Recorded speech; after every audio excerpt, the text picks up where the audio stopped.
Okay, we are going to learn to use the sine rule here. So one of the first things is we see that the question is asking for the nearest tenth. So let's take our calculator. That's document 7.2. And we want nearest tenth, so we want fixed to one decimal place, and maybe switch off your exact arithmetic. We can switch it off here. Some calculators, it will be here that you switch it off. So we want this as our settings. So now, in order to use the sine rule, we have A over sine A equals B over sine B. What this means is you need to have, if we're after side W, we need to use the angle opposite. That needs to be equated to a similar ratio, and we look for one where we have this angle and we have that side opposite. So we'll put these numbers into the formula. It's going to give us W over sine 55 is equal to 18 over sine 84.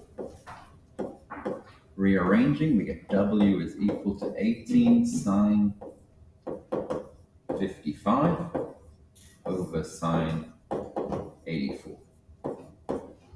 Onto our calculator now. We need the division.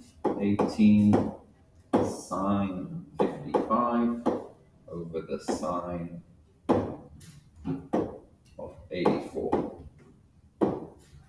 14.8 equals 14.8. Let's try and type it in, see if I got it right. 14.8. Excellent. Okay, let me just jump up to some harder questions.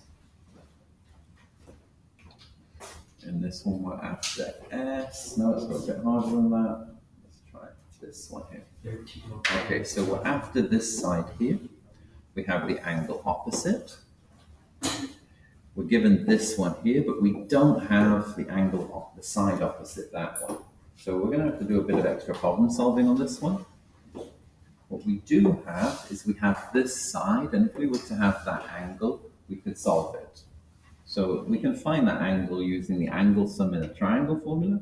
So we need 180 degrees minus 22 minus 116, and it will give us the unknown angle.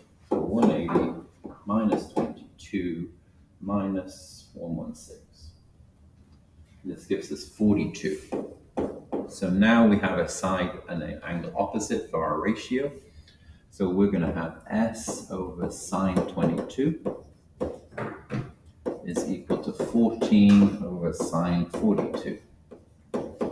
Rearranging, we get S is equal to 14 sine 22 over sine 42. 14 times sine 22 over sine 42. 7.8. Let's try 7.8. Success. Okay, that's it.